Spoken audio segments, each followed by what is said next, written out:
4 Midwest Guys presents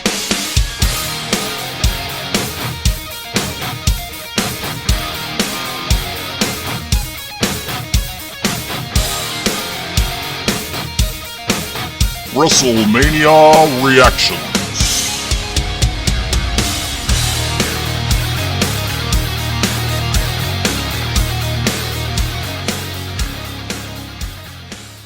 Hello everybody and welcome back to 4 Midwest Guys presents WrestleMania 2016 Reactions. With me today is the Dirty Jay-Z. Good evening. Good evening, sir. And as always, myself, B. Willie. We're a little short today.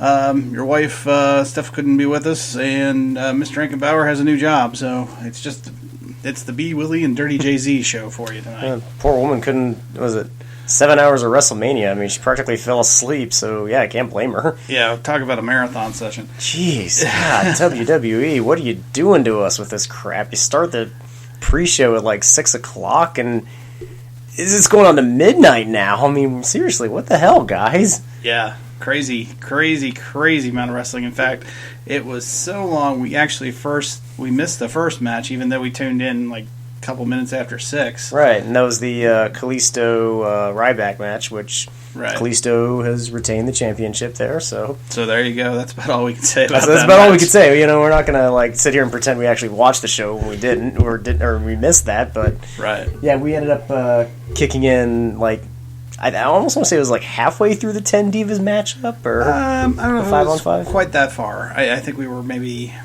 a third of the way through by the time we tuned in. Yeah, by the time like the network update and everything, and our Xbox update and everything kicked in, we tuned in, and next thing we know, there's Paige getting like just completely pounded on by Tamina for God knows how long. Yeah, exactly right. Yeah.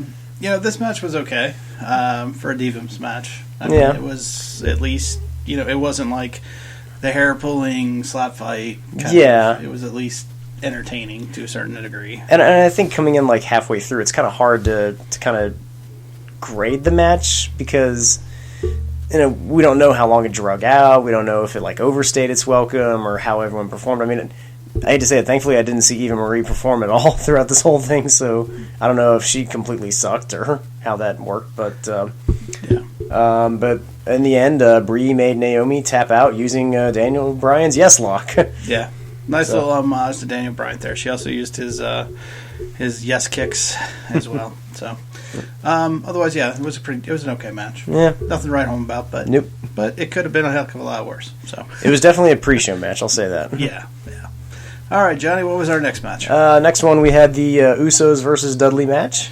Okay, this was fairly entertaining for Usos Dudley. I won't say it was, again, like the last match wasn't over the top or anything, but it did have the Usos won, and then you had the Dudleys try to put them through a table at the end, and the Usos reversed it on them. So, other than the fact that I think they're starting to job the Dudleys a little too much here lately. Other than that, that's really my only complaint. It was a typical tag team match. Status quo. Again, probably not worthy of WrestleMania, but I think we're going to see a lot of status quo as these matches go on tonight. But for a pre-show match, I could let it slide. Yeah.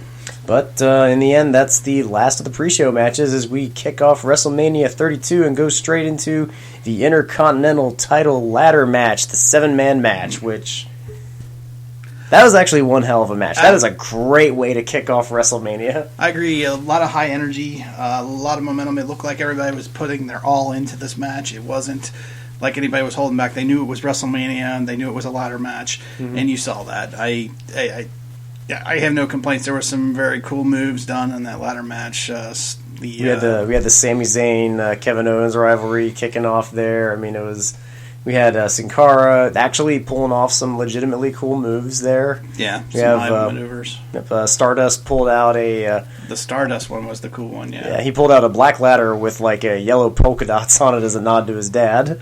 Didn't get anywhere with it, no, but it was still anywhere. Pretty cool. It's funny to watch Owens like just throw it out of the ring, Yeah, and also it was fun to see Stardust. He was kind of laying between the ring and the we call it the perimeter fence. And right. And they ended up getting somebody like jumped off and hit him split in the middle. Yeah. Bent the thing in two, but that was cool. So yeah, very high action, but a nice surprise here in the end. Zack Ryder getting the victory.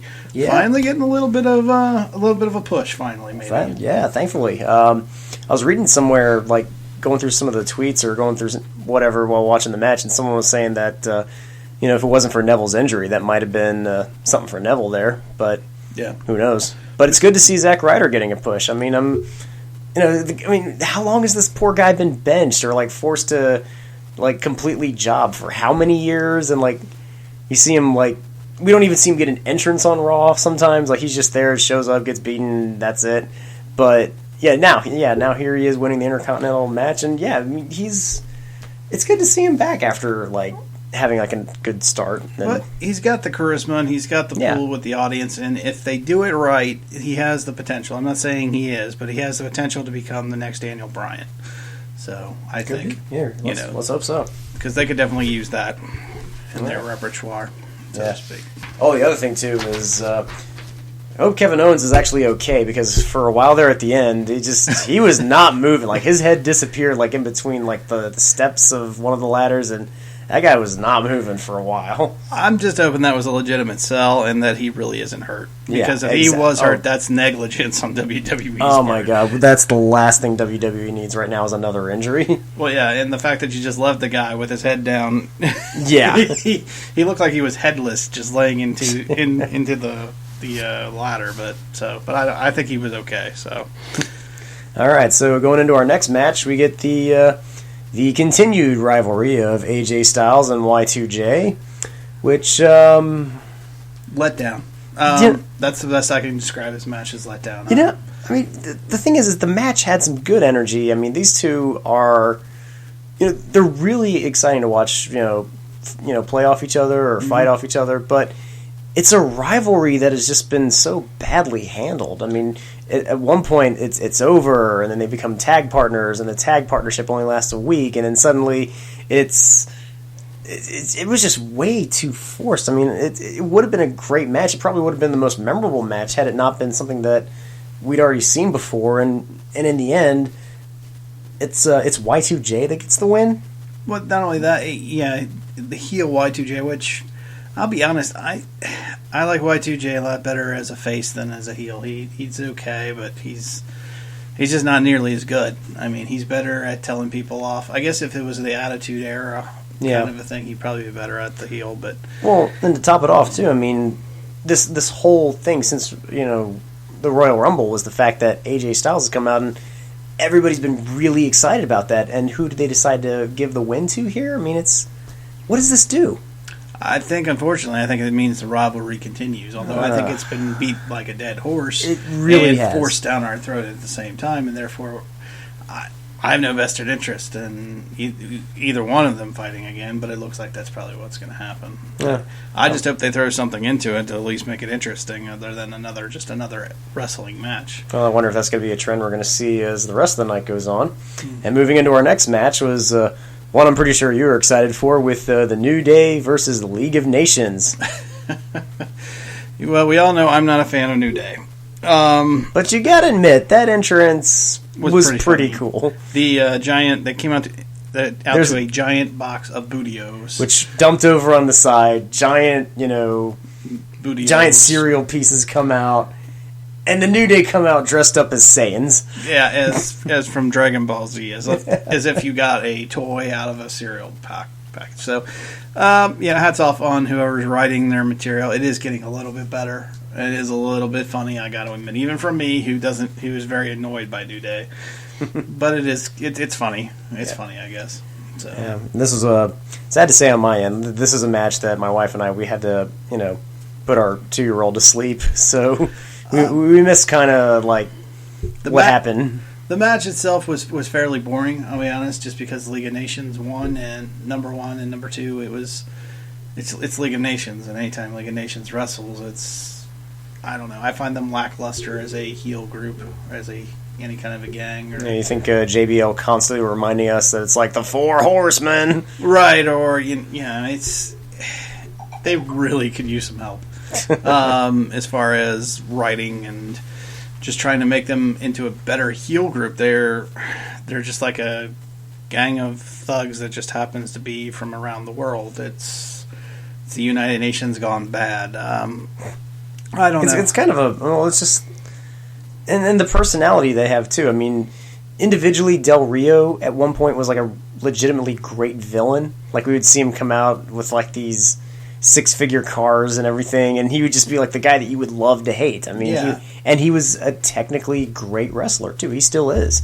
And Rusev at one point was this unstoppable force. I mean, he was this guy that was like unbeat for God knows how long, and somewhere along the lines that got lost, and he just kept losing all the time. And then we have who else? Oh God, we have Sheamus, which he's just Sheamus. There's another character who's better as a face than he is a heel. Mm-hmm. I mean, he was really good when he first came into the WWE as a heel, but this is a much more lackluster Sheamus and a lackluster group. There's no reason for me to fear these guys when they come out. No. Hell, when the New Day are scoring jokes that make you like the New Day, that's telling you something about the League of Nations right there. It's just. But the true highlight of this was once the match is over, League of Nations wins. They come out and they start running their mouths and say, "There's no other 3-man group out there that can possibly beat us." And suddenly you have a nice WrestleMania moment. They throw us a bone, and they give us. We hear You hear not just let's see who they start with. We hear HBK's music come out, Heartbreak Kid. And there he is, full wrestling gear, and he does the double finger point to the other stage when you hear the car crash, and it's Mick Foley. Awesome. And then you're like, who's the third person? Who's the third person? You hear the bottle break. It's Stone Cold Steve Austin. Just soak it in, everybody. This is a moment that just makes you happy to watch WrestleMania. And not only was it nice just to see them out, but they actually went to the ring and did their finishing moves and on beat the hell out of League of Nations. Yes, it was great. It was awesome. And they got audiences out there giving middle fingers like Stone Cold, or like Stone Cold's chugging beer in the ring. I mean, it was a moment that just reminded you why you enjoyed watching wrestling. Because we saw Sacco. We saw Mr. Sacco too. Yeah. You got to see the Stone Cold Stunner. Yep. You got to see chin music, sweet chin music. It was nice to see them allow them to be themselves. As paying tribute to they're legends, obviously. Yep. And what was even nicer was for me was New Day decides to get in there and try to start dancing. Well, HBK tries to twerk, and I guess Mick Foley is trying to dance alongside Biggie. And then Xavier Woods comes out and tries to get Stone Cold to dance. And Stone Cold starts moving side to side. Oh, you knew what was going to happen there. And then he breaks down, gives him a stunner. Freaking awesome. Loved every second of it. Couldn't have been better. So, but really nice to see. I kind of wish we'd see more of that in regular Raws or something, just to give us some sort of spice or something. But just something, and again, spice it up, bring some intensity. It's like I mentioned. It just reminds you about that joy you used to feel watching wrestling, just watching these cool characters and watching like just this attitude that they brought with them. And I hate to say it, I mean, it was great to see it, but it reminded you of what's missing. Yeah, a little bit. Yeah, exactly. That's a really good point, John.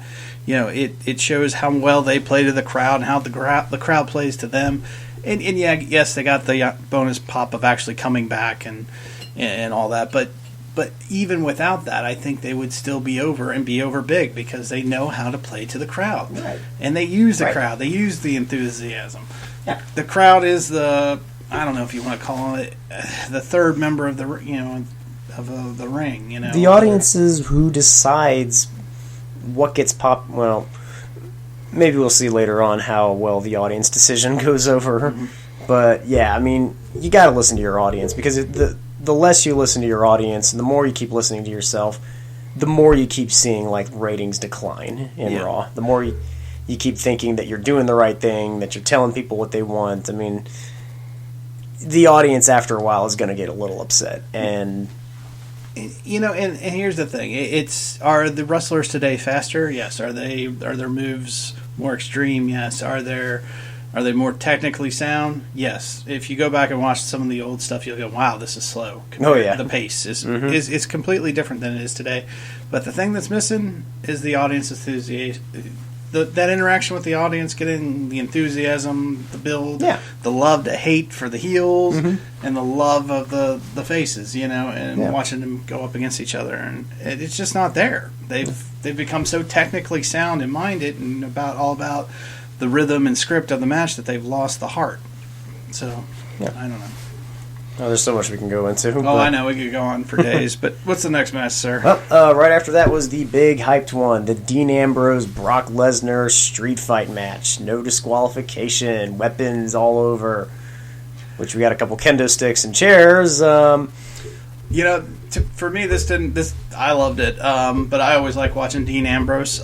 Here's a guy who understands, I think, the crowd and understands the heart, and just understands how to be a complete lunatic, the lunatic fringe of American FM. Not to take a thing from EBN, but that's where he stole it from. Oh yeah, we know it. But yeah, he's he's a great wrestler. He's fun to watch. I like it. And always seeing Brock Lesnar, the beast that he is, and seeing him in a hardcore match with Ambrose was entertaining to me. I don't know what you think, John. Oh god, yeah, it was.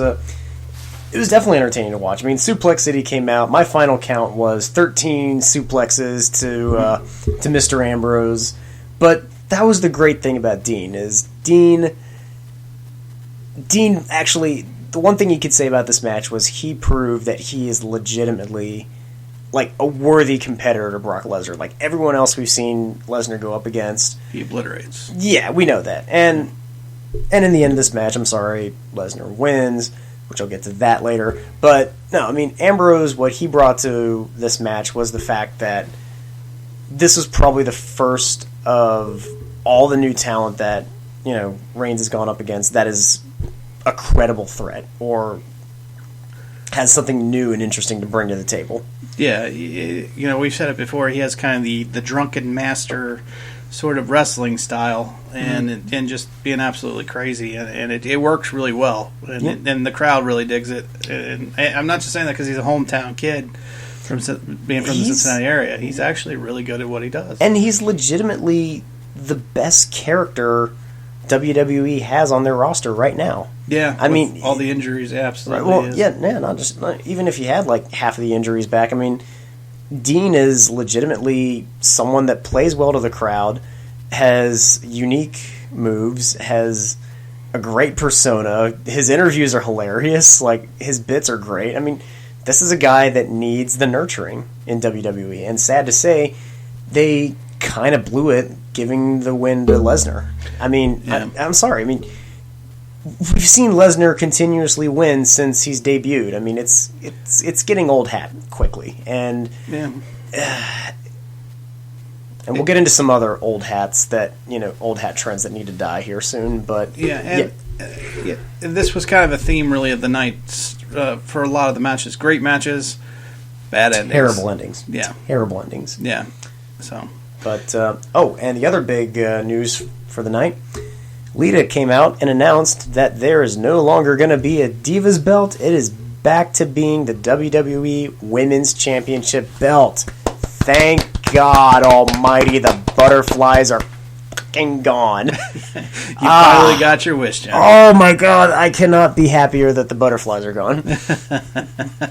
I'm serious. It was just, that was getting embarrassing. I mean, for all the stuff that they've been talking about, you know, making women's matches to be legitimately credible, and, you know, just something that the audience wouldn't just say, oh, hey, it's another match, time to get bored and, you know, go refill my soda or whatever.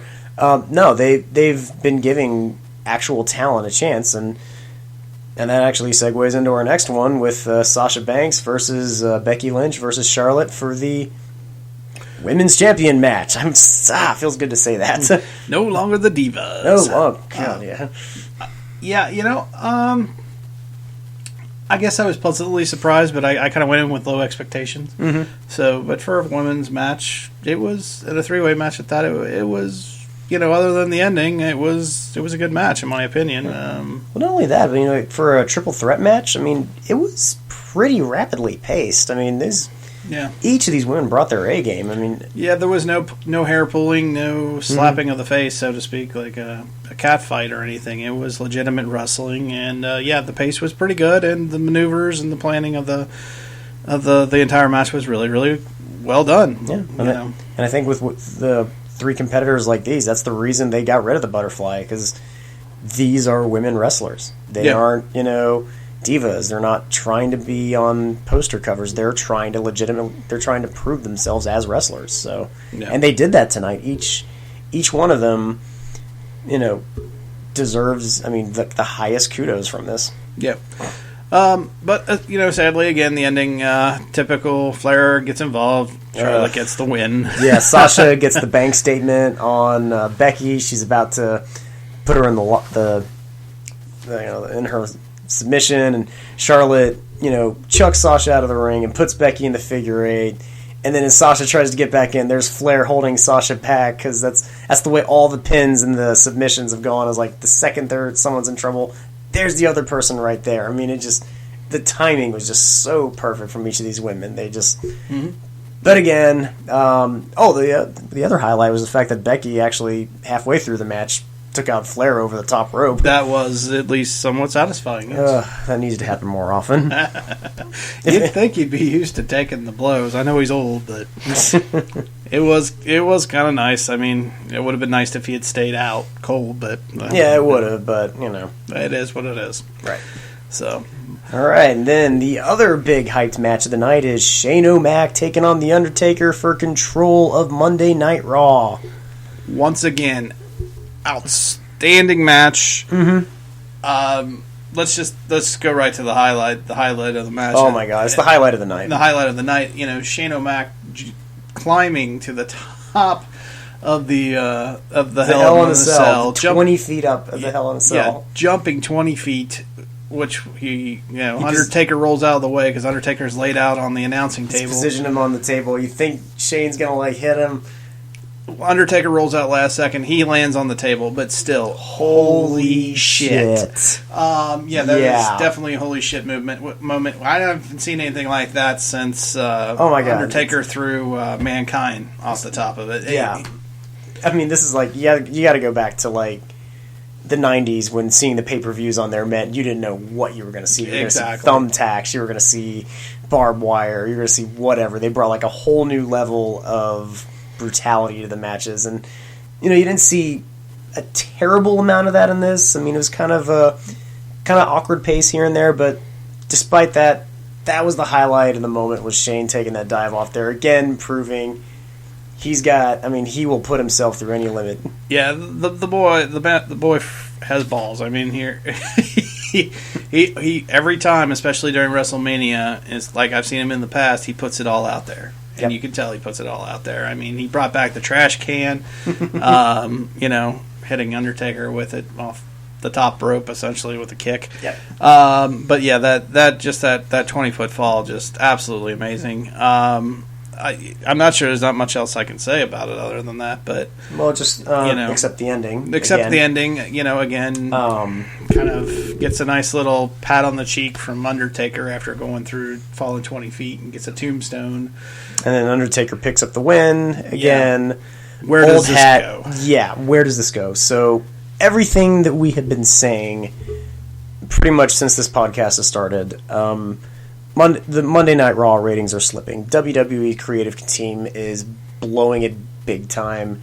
Shane O'Mac, when he appeared right after Fastlane, and a big pop. Oh my God, it was amazingly huge. And then just everything you've heard since then is this big build up to, he's the revolutionary. He's going to bring the change, and then the breath of fresh air. Because people feel it. It's stagnant, man. We had, I hate to say it, we had for the first time as fans hope. Yeah, that his win would turn out. This was where the creative team was going to start getting good. And this was going to be the catalyst. I think they sensed their jobs were in danger. Yeah, that's probably what it was. But in the end, all it was a big match for WrestleMania. I don't see, unless they do some dramatic writing for Raw tomorrow that I don't see what good this does for the long term of the company as far as writing and as far as trying to, I don't know, to save what's left. I don't know. So to speak. It's just you almost have to wonder, are they even trying to salvage anything? It doesn't feel like it. It feels like it's the same crap over and over again. I mean, we're giving the same undefeated people, more wins. We keep giving Brock Lesnar wins. We keep giving Undertaker wins. We keep giving all these plot lines, and they always stall the plot lines we want to see happen. And I don't know. Well, it's even the people they push do not get over. I mean, it's always the surprise people that get over. Daniel Bryan, I don't think they were expecting him to get over with the fans, but he sure did. And they didn't really push him that much. That was the last time I think they actually listened, was with Daniel Bryan. Yeah, So, yeah, it's, I don't know. But we'll talk more about people not getting over that they push here a little bit later. All right, and then coming up next was the Andre the Giant Memorial match. This was the reverse of everything else that we were talking about tonight. The actual Rumble itself, but the ending was at least different. Yeah, I mean, well, aside from the fact that the people we watch come out, we get to see DDP coming out to the ring. We're like, whoa, this is cool. Right. And then Shaq? Yeah, Shaquille O'Neal comes out at the very end.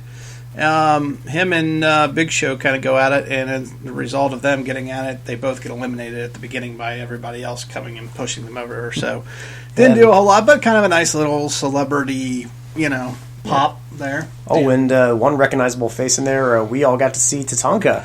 Or as I like to call him, Tatanka. He's put on some weight. But he still can move. But he still had all his moves there, which is pretty awesome to see. Yeah. And then what it divulged into is like the social outcast eliminating a lot of people, and we started to groaning. We started to get a little worried there because there's a lot of people they were eliminating, and it was getting bad. But in the end, the winner is Baron Corbin from NXT. Yeah, new face, new blood. I like it. That betrayed the entire theme of the night of giving a win to New Bloods. Yeah, It was nice. It was very refreshing. Refreshing ending. If I had to go with endings and matches, it's probably the best match with the best ending. But it's up there with Zack Ryder's. Yeah, other than Zack Ryder's. But yeah, so. And then we got a nice little segue moment with Dallas Cowboy cheerleaders come out, they do a dance, and then The Rock comes out with a flamethrower and ignites his name on fire. Awesome. Probably the coolest thing you will ever see is The Rock walking out live with a flamethrower. Can't get any better. Oh, yeah. And he comes out and he announces that there's like a brand new record attendance set tonight for WrestleMania. 101,726, something like that. 36, maybe, something like that. Yeah. And then, of course, the Wyatts come out for whatever reason. They come out too because he's popular and then they blah blah blah. They said, I accuse you of being a liar. And Bray Wyatt makes an amazing statement about someone in Hollywood lying. It's a shocking accusation. I've never heard that before. Never. But it was cool is Rock basically made his own impromptu match with Eric Rowan. And in 6 seconds later, after Rock Bottom gets the quick pin. 6 seconds. Sheamus's record of 18-second match at WrestleMania has been beat. 6 seconds. 6 seconds. And then, of course, they go to jump The Rock, all three of them, when John Cena comes out, and they're able to, he comes to save the day, and he saves The Rock. And it's a big moment, obviously. Yep. You can figure out the rest from there. Yep. All right, which brings us to our main event, with Stephanie dressed up like an 80s metal album cover queen. The return of Scary Sherry would be a better estimation, or maybe Skeletor's wife. I can't tell. She announces how the authority owns each and every one of us and rules over all of us, and I give to you my husband, Triple H, who, thank God, was not allowed to design a costume this year after last year's debacle. But this was like a strange cross between Masters of the Universe / Mad Max. It was like an Iron Maiden heavy, like cartoon heavy metal hybrid. It was kind of I don't know. I mean, Triple H's stuff gets more and more elaborate every WrestleMania. And I think they were trying to go like 12 different directions at once. I didn't know what it was, but anyway. And then, of course, Roman Reigns comes out and is promptly booed by everyone. Now, I don't know how the WWE channel is going to be changing this. I mean, they have been doing everything they can to like turn down mics and remove crowd chants. I mean, but no, there was clearly nothing but Roman sucks being Right off the chanted bat. all night. Yeah. Every hit that Roman got was met with a gigantic boo. I mean, despite the match itself, I mean, at this point, we've been watching for nearly 6 hours. Yeah. We're bored. Yeah. We're tired. I kept saying let it end. Yeah. It's just... This is like our, 9th, 10th? I mean, it was pretty damn bloated. Yeah, it was just boring. It was like, I've seen it. I've seen this before. It's a regular wrestling match. There's nothing added to it other than, there's disqualification is included. There's no, I mean, and they did for WrestleMania, I'm sorry, I expect more. Yeah, and they did everything they could. I mean, they timed the match to basically feel like Roman was fighting against all odds. Like, Triple H was putting him in all these armbar submissions and everything, and Roman's shoulder was injured. He's beating the odds by doing this, and it didn't matter to anyone. No. It was amazing. I mean, it's just... This match drug on. I mean, that was the other thing, too, the pace of it. They kept dragging it on to make it seem like Roman was going through the ringer, and no one cared. No. It was kind of surreal to watch. I mean, it's like, because you've had nothing, like, they've got this plot line, like the Authority's trying to keep Roman down, and the audience knows for a fact that that's not true, that the Authority is, and by the Authority I mean like the actual WWE, roster, has been like shoving Roman down our throats for God knows how long, and they're just pretty much sick of it. 2 years now. Yeah. And I don't know. I know he's related to The Rock and everything, but Loosely. Good Lord. Just give it a rest. It's not working. And now they have him as... And don't get me wrong, I actually think the title changing hands at the end was actually a good thing. Otherwise, it would have been all for naught anyway. So I was happy to see the title change hands from that perspective. At least it meant something. The match and the build-up meant something. But I think like Rome is just kind of a default at this point. Like, yeah, you're going to end up... You now have a face, or a proposed face that is not getting over with the crowds as your champion. right. So, I mean, don't know. We're going to see it on Raw tomorrow night. I mean, when even JBL is going like, Romans beat the odds, blah, blah, blah. And Michael Cole's going to come out and like, he defied the Authority. And no one in the audience is going to care. He's going to get booed big time. He's going to get on the mic. He's going to have the worst mic skills again. And it's just going to be dull.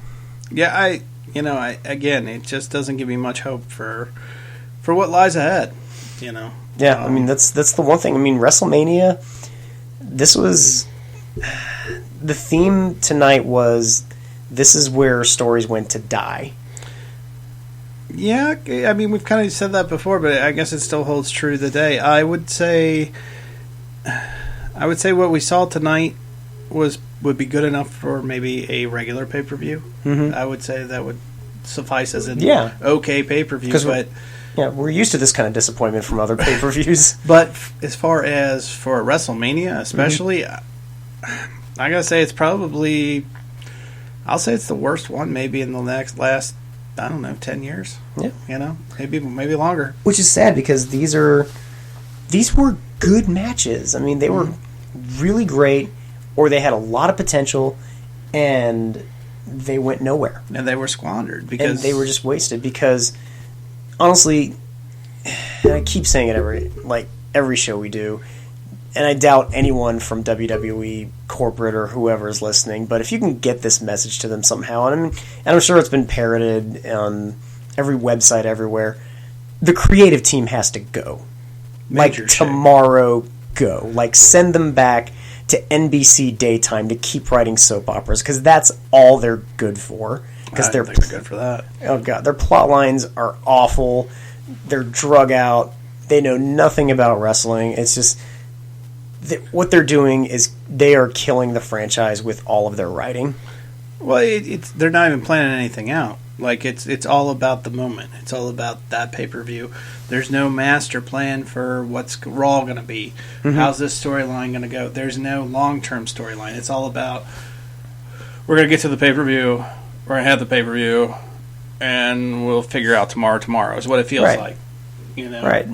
Sorry, that just doesn't do it. That's not good enough to keep my attention or to keep me watching. Or for that matter, I mean, if you're going to end a storyline, end it in a way that you feel something for it. Like, you feel like there's some sense that what you just watched, I mean, and again, 6 hours, WWE. You drug this show out for 6 hours plus. And this was the writing you gave us. This was how you ended your stories. This is not what you do to your fans. Granted, when I was younger, I would say 6 to 7 hours of WrestleMania. Hell yes, absolutely. Yeah. This is great. But I'm sorry. We're grown-ass men. Yeah, but, quantity over quality does not work. No. So, in any circumstance. Right. So, I mean, and Sunday nights, again, most of us have jobs. Mm-hmm. I mean, I know you're trying to cater to, like, a younger crowd and everything, but the younger crowd's not buying this. I mean... It's obvious by the crowd. It's obvious by the crowd, yeah. I mean, the rest of us, we're older fans that know the older WrestleManias, that know the fact that WrestleMania 2 blew kind of blew that idea of having it in 3 separate venues at the time. I mean, we're audiences that don't have short-term attention spans. We remember what happened a few months ago. Yeah. Again, I think the biggest message, if I had to give one to the WWE corporate as well, and especially their creative team, find your heart again. And your heart is the audience that watches this stuff. Get your wrestlers to quit being so technically minded about the next move and actually pay attention to what the audience is giving you. Mm-hmm. Feed off of that. Work with that. Use that. And if you need somebody to help you, go find Hulk Hogan. There's no man in the world who understands how to work a crowd better than he does. Mm-hmm. Or The Rock. Or the Rock. Is Hogan egotistical? Yeah. Is The Rock a little egotistical? Yes. But I'm telling you, they've earned it, and they know what they're doing. They understand how to get the audience behind them. And I hate to say it, too, the best thing that happened to Rock, and arguably even Hulk Hogan, it's a good heel turn. Yeah. And that is... excuse me. That is... excuse me, I'm still fighting my cold here. Yeah. That is the only thing that is going to save Roman Reigns right now, is a heel turn. Because that moment that he snapped and just started, just decimating Triple H out of just pure rage, that was the moment audiences were looking for. People were looking for something that would make Roman human, that makes him interesting, that makes him, like somebody we'd want to watch. Yeah. And then they did nothing with that moment. It just squandered faded. And it just became the, I'm defying all odds to be the good guy again. It's like, no one cares. I'm sorry, Roman. You work your, and I kind of feel bad for you because you work your ass off every day, mm-hmm. and no matter what you do, you get booed. You do this awesome, gigantic swan dive off the top rope and take out God knows how many people in the audience, and the audience chants, "You still suck." It's bad, but that's not his fault though. That's what.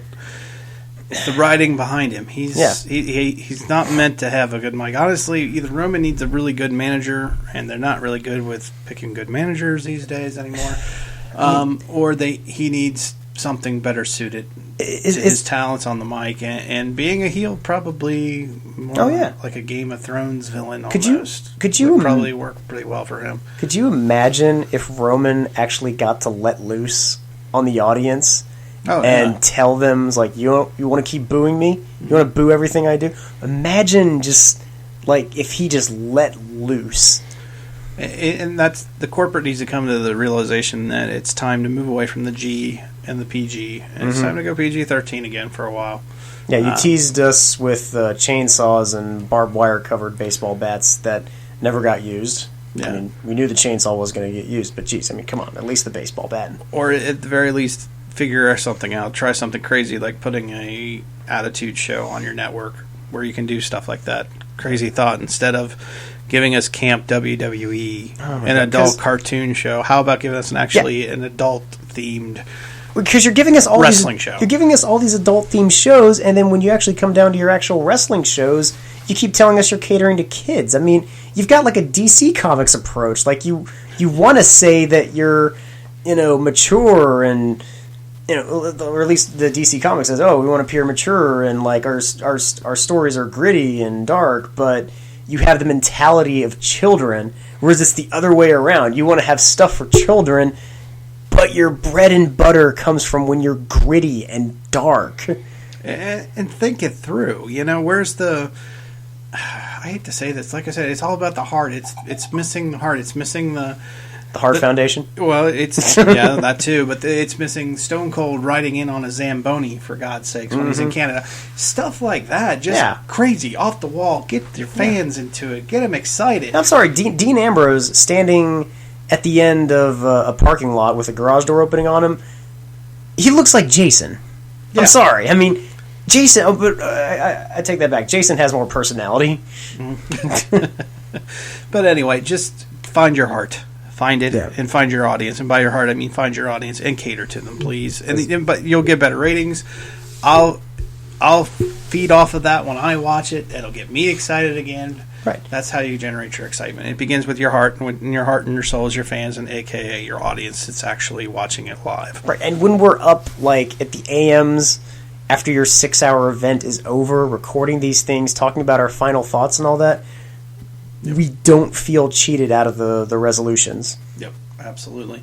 And speaking of which, let's get to final thoughts and grades.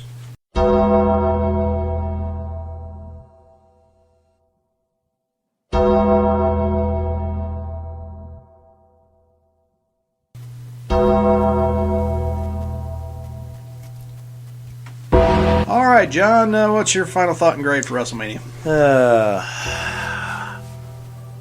I'm going to give it a C minus, just because if this were a 3-hour show, like if this had been like a previous WrestleMania where it wasn't this long, it would have been a B. Okay. I mean, even with the disappointing results, the matches we had were still incredible matches, even though they ended badly, and the only people that came out looking bad on this were the WWE creative team. I mean, each one of the wrestlers gave it their all, and nobody can take anything away from this. I mean, they all look great. I mean, they all had something to prove. I mean, in this time when everybody's on the injured list and they know it's their moment to shine, they brought their A game on WrestleMania, and they made it an event. But as we were harping on all night, it was way too long. It was badly, planned, and the wrong people won. Yeah, opportunity squandered, essentially. Yeah. I mean, I'm just going to say this. Everyone complains about the Oscars being too long.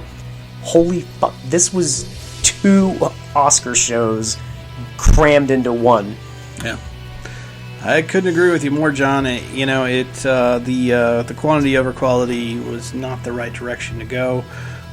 I'll go a little higher. I'll give it an actual solid C to C plus. Only again because basically what you said was because the wrestlers, the matches themselves, most of them anyway, were high intensity.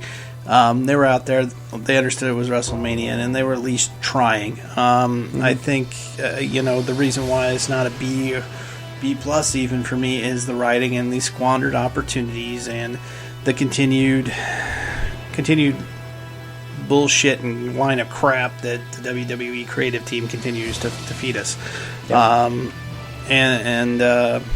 For WrestleMania, I expect the best. This is supposed to be the best of the best of the best, and we've got nothing but the worst and the worst of the worst.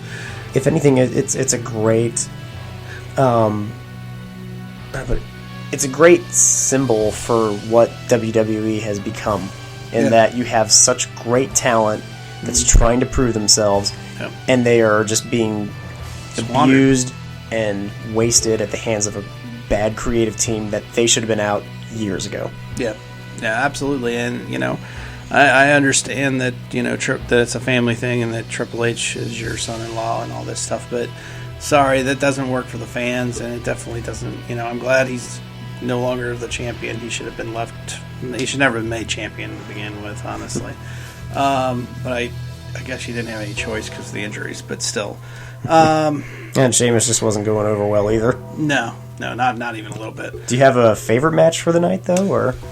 Yeah, I'm going to go with the Intercontinental ladder match. Was definitely the best match of the night. It was high intensity, great moves, awesome energy, and they ended it with a surprise move of Zack Ryder. Zack Ryder, yeah. Which I think is long overdue. So from that perspective, kudos on that match especially. What was your favorite match, John? I got to give it up for the women. Okay. Because, even though I'm not a fan of keeping Charlotte the champion, she's a good heel. If not, she's like the ultimate like superwoman. It's like trying to kill Arnold in the original Terminator. Mm-hmm. But like I said, each one of these women brought their A game, and the pacing and the timing and the creativity and the athleticism of each of them.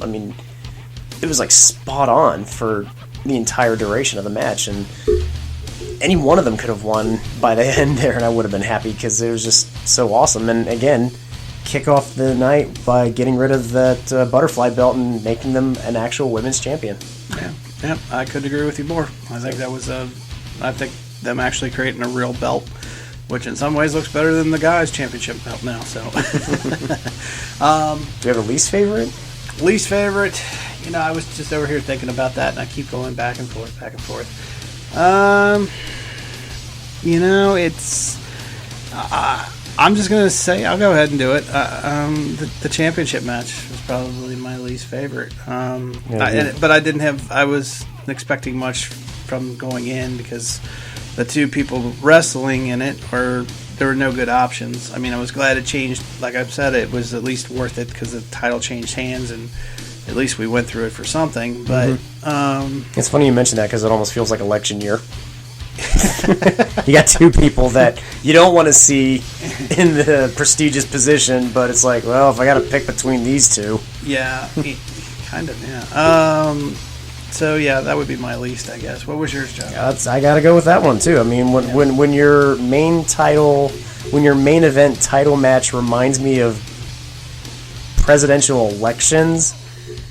Yeah, you get a big middle finger from me there, WWE. Nothing against Triple H. The guy's nothing awesome. Against Roman Reigns as far as wrestling either, but it was slow. Just the story they gave it too. That just and again, it's just so surreal to watch all this planning, all this build-up, all this setup for this match. The announcers doing everything they can. Normally we're used to seeing Michael Cole and Byron, get behind the babyface, and Roman or JBL just like, the heels are the ones, they're justified or whatever. Does his old JBL shtick, and no, even JBL is, pumping up Roman Reigns. It was just, they're doing everything they can to sell Roman, and just the audience just, oh my god, it was surreal to watch all the boos and the downright anger because this is one of those moments like where you could tell you're being forced to like somebody. It's like when an audience sees a movie that they're told they have to feel a certain way and they're going to reject it. Yeah. But I don't know. I guess I don't know what else. I have nothing else to say.